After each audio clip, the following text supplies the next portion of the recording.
होले जौने मर्दे का मेहरारू कमजोर की नस पकड़ लहलस समझा कि वो मर्द के जिंदगी चौपट हो इनकर पकड़ाई है।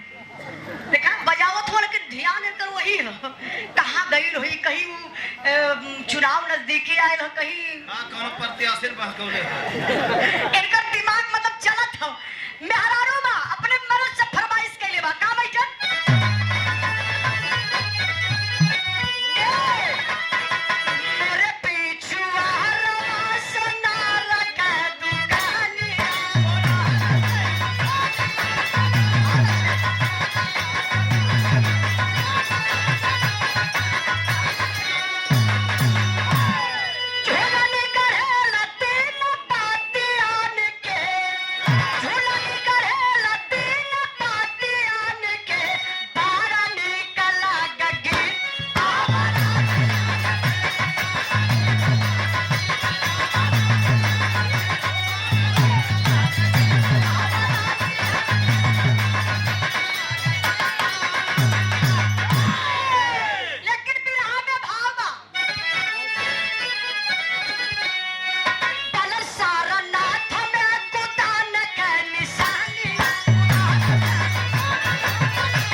मास्टर साहब बहुत मेहनत करत हुआ लगातार बजावत हुआ हमारे तरफ से आपके बाद हाँ ओमें 40 टका कम हवे 40 के मतलब 140 के मिला ना अरे शरीर दूध क्यों खाई ले तब भी बजावत है बड़के थन वाली भैंस पाले ले हम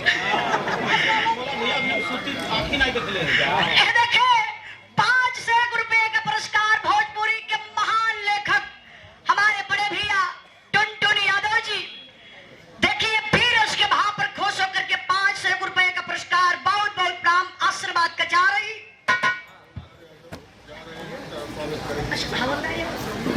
आप हवलदार यादव जी समर भैया 500 के प्रणाम कर बनी हैप्पी जर्नी आराम से जाई भैया का शूटिंग बा फ्लाइट इंतजार नहीं करी फ्लाइट के इंतजार आप कर सकें नहीं तो टाइम रहा तो फिर आप सुन के जाती बहुत बहुत धन्यवाद आप यहाँ के महफिल के शोभा बढ़ल चचा आप मंच पर आई आपका स्वागत करे के बाद अरे बिना स्वागतिये के चल जाइए गमछा लेके जाइए चाची के यहाँ कहाँ गया लला है गमछा बड़ा बढ़िया पौले हुआ तो चाचा कहे वो उजलवा का बिरह रहल है वही जगह ले लिए ये देखन निशानी बना चाचा पा लगी अरे सॉरी कहे कि हाँ उजलवा का बिरहा और ज्ञानी भैया का बिरहा रहल है गैली सुनली सुन के थे गमछा स्वागत में पौली ला देखा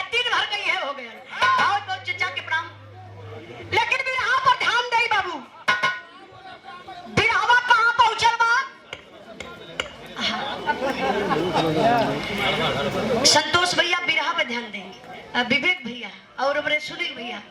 अब देखा था कि सुना था, ऐसा ही बताइए। हाँ पहले देखा तो कर बात सुनो तो। हाँ बिरहा देखल भी जाला सुनल भी जाला कि कैसे गावत हो। अच्छा देखिए यही बनारस सारनाथ में एक बहुत बड़ा अखाड़ा बा, ओही अखाड़ावा पे लड़े के रहे, और लड़ने के बाद एक लंबी का चौड़ी कुदान रहे, ओ कुदनिया के कूदे के रहे, जे दोनों का विजेता होई ओके मुंह मांगल इनाम दिहल जाई। बड़े बड़े पीर अइलो ये भैया। अच्छा जहाँ 5 बजे ने करली कोनो बात नहीं बा, मंचवा करवत पैसो दिए। अरे करे दे आराम से, एगो लाइट बढ़वा दिए, बनवा दिए।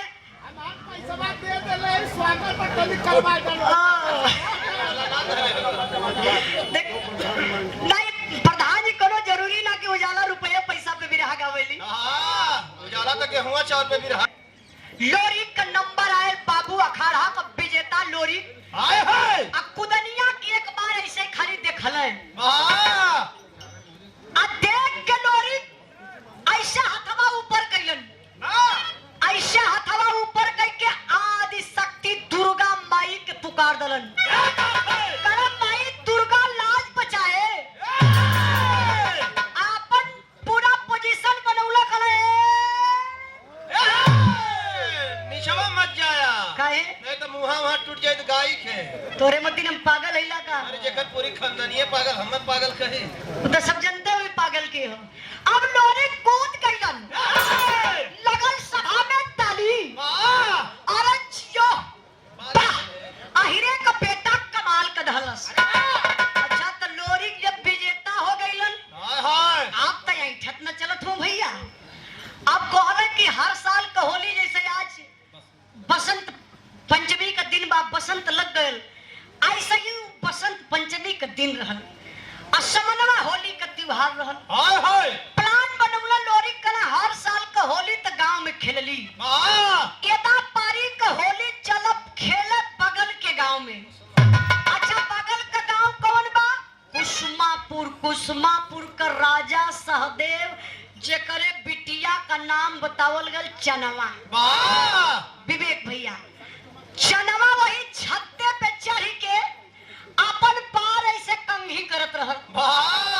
कंघी करत रहल। हाँ हो देखा यही से कली कि तू पागल हुआ, ऐसे ही बरवा अपन झारत रहल। और तब ने लोरी 5-6 गो लवंडन के साथे चलत कैसे हुआ मास्टर साहब?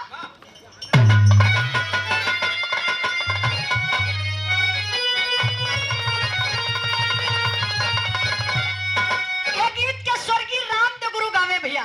चचा कैसे गावा मास्टर साहब? कि तेरी कहतरी सासु तगिया जमावली, तेरी कहतरी सासु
बजा रही।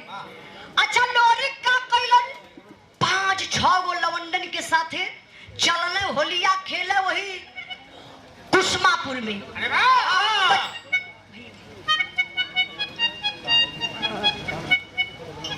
ये देखिए भोजपुरी के बहुत अच्छे आप एक्टर हैं, हमारे बड़े भैया हैं आप आलोक यादव जी, जो गाजीपुर के धरती से सुंदर पुष्पहार और 500 रुपए का पुरस्कार देकर के सम्मान किए। और टुनटुन जी के आदेश भाई कि हमारे पति देव भी आयल हो, वो भी सिंगर हो।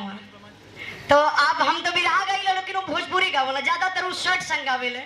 तो हमारे पति देव सैड सॉन्ग समझते ना आप लोग, इका तो पैंट गाओ ना। तो देखिए आप जहाँ कहीं भी हो, देखिए हमारे हिंदुस्तान के रीति रिवाज अपने पति का नाम ना लेवे के, लेकिन नाम तो अब जरूरी होगा नहीं, हम उनके हमेशा व्यास जी कहिला, कहीं कहीं आवश्यकता पड़े तब नाम लेला। तो यहाँ पे अमित आर यादव जी, व्यास जी जहाँ कहीं भी आप होई मंच पर आई। अमित आर यादव। अच्छा हम कहीं अमित सार यादव का तो भैया वो कैसे कला। तो व्यास जी आप जहाँ कहीं भी होई मंच पर आई, आपका स्वागत है। आप टुनटुन जी आप कवि जी करेंगे, गीत हमार भी चलत रही। झटके में यहाँ जब यहाँ तब हम गीत बंद करब। अच्छा फिर यहाँ कहाँ पहुँचल बा? कुसुमापुर। वेरी गुड, सुनवैया रहते आप लोग जैसा। अच्छा तो लोरी का गजब का बनावट रहल, एकदम बिरहा चच्चा पकड़ के बैठल हो। बिरहा पकड़ के ना बैठल हो, तब का पकड़ ले खाली चना पकड़ के बैठल हो।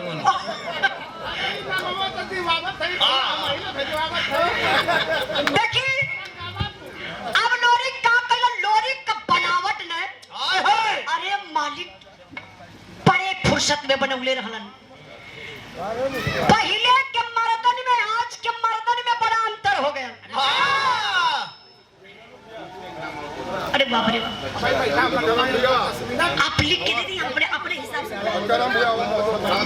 अच्छा बच्चा राम यादव जी धरहरा से आप भी बाबूजी आई,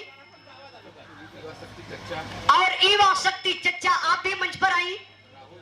राहुल भैया और विनोद भैया, विनोद यादव जिद्दी जी आप लोग मंच पर आई, स्वागत हो जा। और यही में आप भी व्यास जी आ जाइए, आपका भी स्वागत हो जाओ। उसके बाद हमारी कड़ी आगे बढ़े।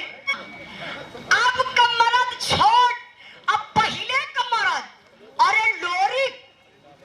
लोरी के साथे रहे वाला बठवा चमार जे सबसे छोट मर्द 18 हाथ लंबा। वही का भाई ललचनवा चमार के देखा। हाथ लंबा पार्टी फोड़े पे लगा नहीं जात करी ढड़ो रवा हम ग्वाल वंश से फर्क कितना है, यादव ही हो हम हो यादव ही, लेकिन ढड़ो रवा हम ग्वाल वंश से। अच्छा देखी तो लोरी कितना बड़ा रहा भैया? 18 दूनी 36 हाथ, 20-25 हाथ लंबा रहा भैया लोरी। अरे बाप रे पप्पा, लोरी का पहाड़ जैसा चौड़ी छाती, चढ़ल मुसुक, मोटका गर्दन, टूटल कान, मोटे मोटे जंघा। अरे जब चनावा वही छते पर से देखलस न भैया, कहलस कहो ये 5-6 गो मर्द हुआ, यो को अम्मा ये मर्द बा कि जोगी बाबा का साण हो। ई मर्द बा कि कोनो देवता बा। अब तब न लोरी तनी से करीबाई लेले, चनावा पहचान गई। अरे इता गढ़ गौरा का लोरी खौए हो पप्पा। जोर कहिया हथवा में रहा नीचे गिर गई। अब चनावा सोचे लगल, भैया भैया सीटी न दे एकदम कंट्रोल। अब चनावा कहलस तब ले करीब आए लोरी कहले, तो चनावा गई ले बाल्टी ले आई, और वही बल्टिया में रंग भरलस, और रंगवा ले के पूरी बल्टिया कैसे खड़ी है, कहाँ खड़ी हो? वही छता पे एकदम जैसे मूर्ति खड़ी। और लोरी जैसे ही बरजवा से क्रॉस करत हो तब ले भर बल्टिया का रंगवा चनवा कला से लोरी कलर। अरे ये रंग यूपी 65 80-10 जे भैया का गाड़ी रोड पे है, थोड़ा साइड कर ली भैया। हाँ कर लिया कर लिया। अच्छा लोरी 3-4 कदम पीछे हट गइलन और रंगवा के देखा लगल। आप अभिषेक शाह जी आप भी मंच पर आई, शहदपुर के धरती से। अच्छा मुन्ना चौबे तितारपुर के धरती से बाबूजी की तरफ से 500 रुपए का पुरस्कार, बहुत बहुत प्रणाम। अब लोरी पीछे हट गइलन, आज जब लोरी पिछवा हटत हवे तब ले भैया लोरी कन्नी गहिया ऐसे छता पे चली गई। लोरी की एक टक चनवा के खाली निहारत हुआ, कहले बाप रे पप्पा ये तो खाली में कसे पहले हरे मर दे। कैसे पता रे मर दे? निचवा से झांकत रहने ऐसे। आप युवा शक्ति संघ अभिषेक भैया से आप भी मंच पर आई, आपका स्वागत करिए। अच्छा ये बता भैया, बहुत बहुत धन्यवाद भैया। अब हम चाह कवि जी 10 मिनट थोड़ा सा स्वागत रुक जाए। हाँ, जब हम कहा तब फिर हुई। हाँ। अच्छा लोरी कैसे एक टक चनवा के ताकत हुआ। हाँ तो भैया चनवा कौन सुघर ना रहल। अरे मालिक बनौले रहल ना हो बाबू, इतना फुर्सत टाइम में बनौले रहल चनवा के। वो समय 9 महीना का लॉकडाउन रहा। हाँ इहो रहना संगवा। चनवा की एक अंग गाड़ी के बनौले रहना। अरे वो पतील के छरहर का लंबी बदन न भैया। मालूम दे सफेदा का बोटा हो। हाँ हो छुअले छलका एकदम। हाँ गए रहना छुआ है। ओ पतील के छरहर का लंबी बदन, गोरे गोरे गाल, लाले लाले वोट, कटीली आंख, लंबी लंबी केस, पतील की कमर। वो बड़ा बड़ा दांत रहल ना। नारी को शोभ होवे खाई गिले। अरे लंबाई के हिसाब से दांत होला। कितना बड़ा? हाथिन के देखला इतना बड़ा। अरे मूर्ख आदमी, मोती जैसे दांत चमकत, धानी रंग का साड़ी चनवा पहले रहल, सड़िया में से ऐसे ही बदनिया झलके। जब सूरज का ललाई लगे ना, अरे 4 चांद न लग जाए। लोरी कहो रे रजा काला रगवा फेंकलू है ना। तू बचबू ना के ना बची चनवा। तैयारी ना मुर्गिया का देखा तू हमार सीधा यार पड़त। तैयारी ना पे पोतू अरे एकरा खिया फूट जाई। फूटिया लोरी कहला के आज तू रगवा फेंकलू है ना, आज तू बचबू ना। अच्छा तो मेहरारू का जात चनवा लगल नोचराए। अच्छा नोचरात कैसे हया सड़िया उठाए कैसे करथे? लोरी समझ गइला। येहू का मनवा हा का है होली खेले के। अच्छा लोरी समझ गइला कि येहू का मनवा बाई हो होलिया खेली। तब ले लोरी दौड़ाए रहल कहाँ धौरव ना शिवानी में। तब तो फायदा उठा ला ले। अरे मूर्ख राम चनवा छत्ते पे हो तो यहाँ सवाल है का हो। ओई छत्ता पे लोरी दौड़ाए रहल चनवा लगल दौड़े। 3-4 फेरा कैलस चनवा मेहरारू का जात ना। अब चनवा लगल हाफ है। तब ले वही छत्ता के कोनवा जाए के चनवा मुर्गियन मती एक जगह बैठ गए। ऐसे बैठ गई। जैसे दबक के बैठा के तब ले लोरी का कैले पिछवा से जाए के पकड़त कैसे हुए। पकड़ के रगड़ा शुरू कर दहना। का रगड़ना? अरे रंगवा रगड़िया और का रगड़े। सही बात है। अच्छा लोरी का ना हाँ जैसे देवर भौजाई का होली होला, ननद भौजाई का होली ऐसे कवरिया में पकड़ल ऐसे टंगिया फंसौ ना। ऐसे ऐसे टंगिया में फंसौला फंसा कसा सुन कर। ऐसे कवरिया में पकड़ल। अब पकड़ के हथवा में रंगवा लगल रगड़े। रगड़त रगड़त रगड़त रगड़त रगड़त रगड़त अरे चमड़वे छोड़ा देवे खारे। ऐसा लगल रगड़े और रगड़ के जब चनवा के गाले पर लगौले बाबू ने तो रोवा पान पान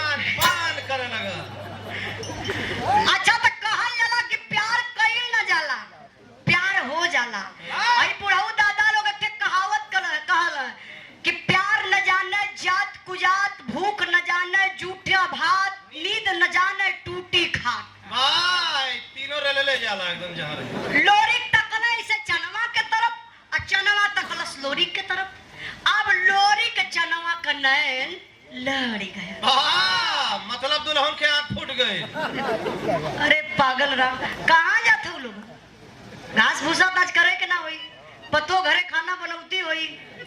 देखा यही है कारण कि हमारी बिरादरी पीछे जाती है। मतलब हम अकेले यहाँ गाई ठीक है, आप लोग सुन ना सके। बहने तो फिर उजाला ही है ना। हाँ तो तार बिरादरी जहाँ पहुँचल वहाँ काम फुहारे हो। सही कहा था नेताजी सुनील भैया, हम अपने बिरादरी से हारी गए। अब देखा वो उन्होंने से का मतलब उजलवा गावत का है ना, चिल्लाए का हमरे घर का हो। यही तार बिरादरी लातो बहुत खा। अब हो गई बेइज्जती हमारी, पाँव पड़त बनी। घर का नारी लक्ष्मी होली। कहते तो हम चुड़ैल भी हो रही। हाँ इनकर वाली नारी की पूजा होनी चाहिए, लेकिन नारी हो तब। चुड़ैल हाथ लेवराज पिठिया चल रहा ईटा लाता। काहे बदे? बाबा रामदेव की योगा सुधर जाए। नहीं आप लोग बैठल ले, हमार माता बहन जितना लोग बैठल नहीं बैठल ला 10-15 मिनट। अच्छा फिर आप कहाँ पहुँचल ला लिए? वह रगड़त हुआ पकड़ के। हाँ अरे चाचा पकड़ के बैठल होगा। अब तो लोरिक रंग लगाल होले, अच्छा नवा लोरिक में हो गया प्यार। अच्छा मोबाइल का जमाना ना हो कि मिलन हो जाए जल्दी से बात हो जाए। अब बेचैनी बढ़त बा लोरिक का चनवा कर, और लोरिक के के उपाय ढूंढले। चनवा से कहना यहाँ लोरिक का गांव, यहाँ चनवा का गांव, बिचवा में के नदी बहेले। वही नदिया पे एगो पीपरे का मोट का पेड़ बा। तो लोरिक कहला वही पीपरे के पेड़े तरैया, जैसे मान ला ये मंदिर ना, मंदिरवा पे पीपर हो, ऐसे वहाँ नदी रहल। कहला वही नदी पे पीपरे के पेड़े तरैया। वो शाम के 7 बजे आई और एठे बोरा ले लिया, एठे मोटी ले लिया। ये कुल का हुई राती मच्छर उछल ना लगी। देखा ये मूर्ख राम का कहा वही पिपरे के पेड़े तरे यहाँ हाल चाल हो जाई। लेकिन हाल चाल होत बा एक दिन गजब हो गया। अच्छा गजब का भल मास्टर गीत बदल गया।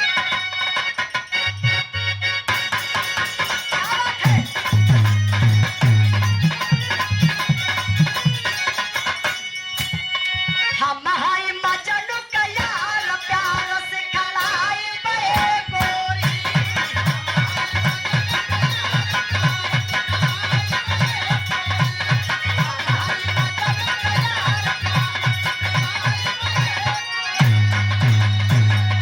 चनवा लोरी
बैठल रहे तब मिलत है। अच्छा बैठल है जब ले गाई तब ले।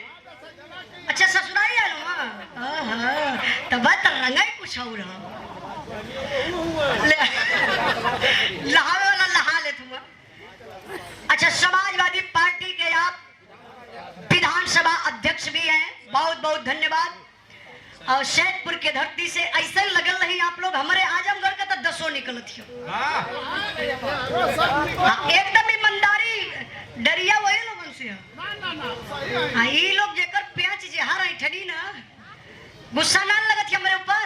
हाँ तरी शांति रहे इसे। अच्छा फिर यहाँ पर ध्यान दई अगोरी खास सोनभद्र अगोरी खास के रहने वाला एक राजा जिसका नाम बताया गया राजा मुलागित। इतना बड़ा वो अयासी राजा था। राम रहीम का भाई रहा का सरवा। बहुत बड़ा अयासी राजा था। किसी भी कास्ट की बहन बेटी पैदा होती थी बाबू तो उस राजा का यही काम हुआ करता था कि एक धागा उस बच्ची के कलाई में बंधवा देता था। घर में बेटवा पैदा भइल बा त ना पता बा लेकिन बिटिया पैदा भइल बा तो रजवा एगो धागा ये लिए कलैया में बंधवावे कि जौने दिने बिटिया सयान होई एकर बियाह होई सुहाग वाली रात हमारे साथ हमारे बंगले पर मनाएगी। उसके बाद ससुराल जाएगी। अगोरी खास के सारे लोग परेशान। वही अगोरी खास के रहे वाला माहर यादव जी जेकरे बिटिया का नाम रहल मंजरी। अति सुंदर मंजरी। अब मंजरी के भी कलाई में उरजवा धागा बंधले बा। माहर के टेंशन बा बिटिया सयान हो गई बियाह करबे रजवा हमरे बिटिया का इज्जत लूट लई ए बाप के जिए जी नरक हो जाई। काई धरती पीरत से खाली बा लेके रिश्ता माहर घुमने लगलन कौनो यही तैयार न हो। काहे राजा मुलागी से लड़ाई लड़े के रहल डोला सुरक्षित लियावे के रहल ई माहर जी का प्रस्ताव रहल। क्यों बता दलस मंगल माहर के सार मतलब मंजरी का मामा बतौला कि कौन कहो एगो लड़का सुनतला बलिया गढ़गौरा गांव का बा अब बड़ा वो बलवान बा बड़ी बड़ी लड़ाई जीतले बा चला वहां समस्या हल हो जाई। आइले कहानी एकदम शॉर्ट में समझी। आइले लोरी के दरवाजे पर माहर जी रिश्ता लेके लोरी के पिता बुढ़कुब्बे और रिश्तवा के तय कराना। अब यहाँ से लोरी जब बारात लेके गईले अगोरी खास में सदिया बड़े शांति से भई लेकिन सुबहिया का जब डोला उठ के जाए लगल बाबू तबले राजा मुलागित के कोई खबर दे दलस कालस की मंजरी का डोला उठ के जात बा ललकार दिया राजा मुलागित कालस करे कौने यही रे कमाई दूध पिए वाले बारे गांव के सब लेके भागल जात रे। बहुत मार खइबा ललकार दिया। यहाँ से राजा मुलागित का सेना यहाँ से लोरी का सेना लगल बाबू लड़ाई छिड़ गई खच खच खच खच लगल गर्दन कटे और लोरी लड़ैया के जीत गई।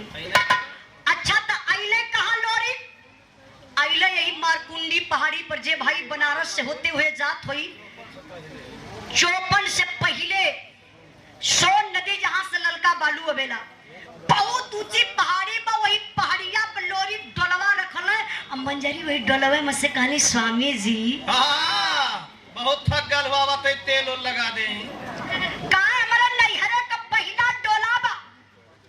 अच्छा अच्छा ये देखला ना कहला हमार विभाग कमजोर है पागल खाली वो लोग गुस्सात रहली है उजलवा को दे हम कुछ कहती ना बैठा ना कहत आप मिठाई राम के पत्नी के तरफ से हथवा उठा दी समझ जाई।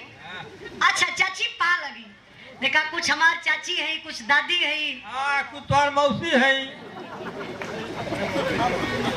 सिकंदर भैया के मम्मी की तरफ से 51 रुपए का पुरस्कार और चाची की तरफ से 100 रुपए का पुरस्कार और भोजपुरी के महान लेखक आप माननीय टुनटुन यादव कवि जी की तरफ से 501 रुपए का पुरस्कार। लेकिन बिरहा पर ध्यान रहे मंजरी कहली स्वामी जी हमारे नैहरे का पहला डोला ही सुरक्षित जात बा हमारे नैहरे में कौनो निशानी दे दा आवे वाला दिन में तोहके लोग याद करी। फिर पुरुष लोरी निकाल लिया तलवार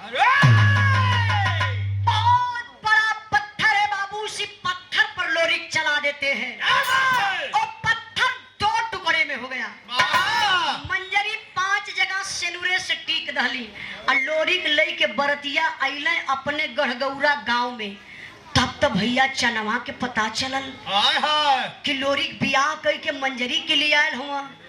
अरे बाप रे बप्पा, चनवा के न आग फूकले है पूरा के, शरीर में आग न लगल हो, काला सी सवतिया घर में रही, हाय हाय लोरिक के बना लला पिपरे के पेड़े तरे प्रेम हो।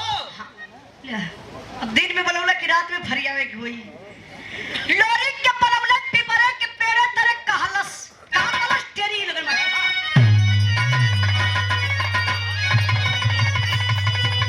अरे सवार कैसे लोरिक पिरवा लगवटा खड़ा लगवा चल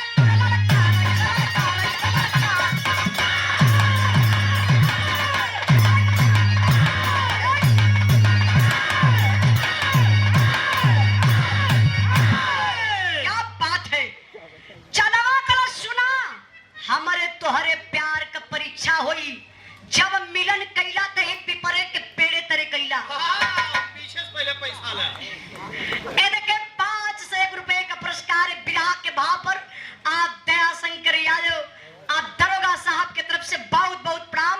ये आपका फेवरेट विराह बा, बहुत बहुत प्रणाम। इंद्राज भाई कलन की यही के गवाही चच्चा का फेवरेट विराह बा।